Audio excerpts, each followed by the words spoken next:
Like she said, I do teach first grade in Johnson County, and this past summer, I decided to reflect on my professional growth goal and exactly what I wanted to do in my classroom. And I decided to really touch on student engagement. And there were 3 entities that I looked at. And one of them was the classroom environment, the community involvement, and of course, student engagement. And so I took my books home this summer and really looked at the reading stories that the children would be reading all year.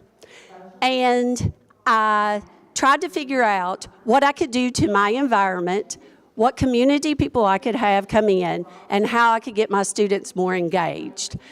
And I realized that there's just not a lot of money for us to go on a lot of field trips to give my students the experience that they need in order to write or to be able to participate in discussions. So I decided in my classroom environment that I would create something that would relate to that story.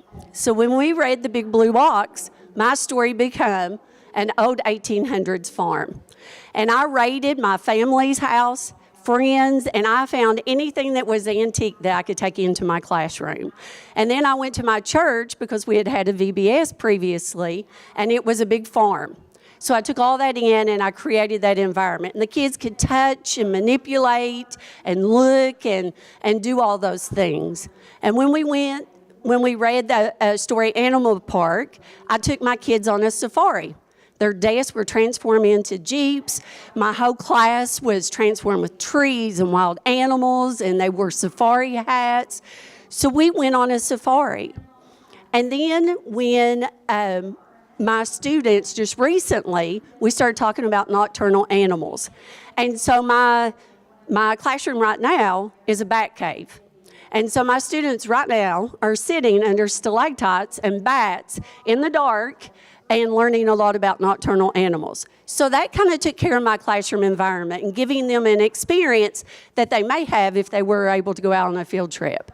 So I also looked at community involvement. Every Friday, I have asked somebody to come into my room because I like to think that I'm an expert on everything because my husband tells me I think I am, but I know that I'm not. So I need help with that. So I have invited one person in every Friday, and I've had somebody from the fishery department come in, and when we read about Max and Ruby and the big fish, he talked to them about the fish in Johnson County and about releasing those fish. I had a friend that is an avid bird watcher, and she brought in pictures of all kinds of birds, and my room became a bird sanctuary, and my students built birdhouses.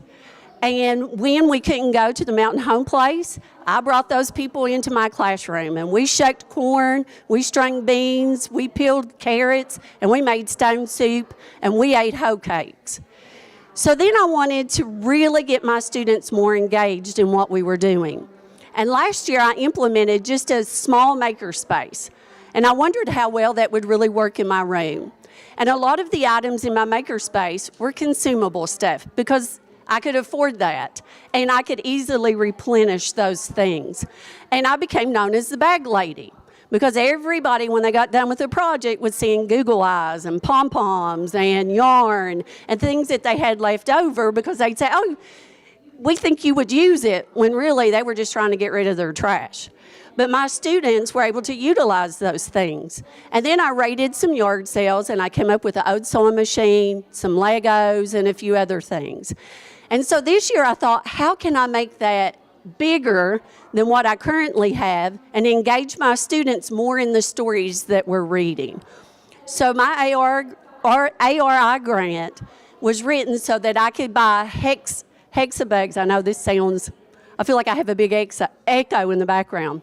But I bought things like snap circuits and hexabugs and bee-bots and a lot of things like that that I can utilize in that space. And I want to see how well that will work as one of my rotation stations and how much engagement my students will have with this makerspace.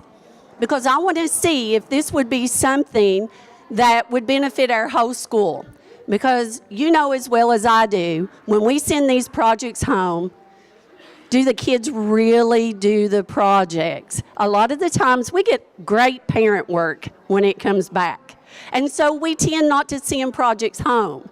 But with my makerspace, I want to have that for my students. Instead of sending the project home, let them work on those things in my classroom so that I get the true project from them. And they will be able to get up in front and talk about it and have knowledge of it because they had hands-on instead of a project that came from home and mom created while they were at school. And when you ask them about it, they're like, well, it's a shark.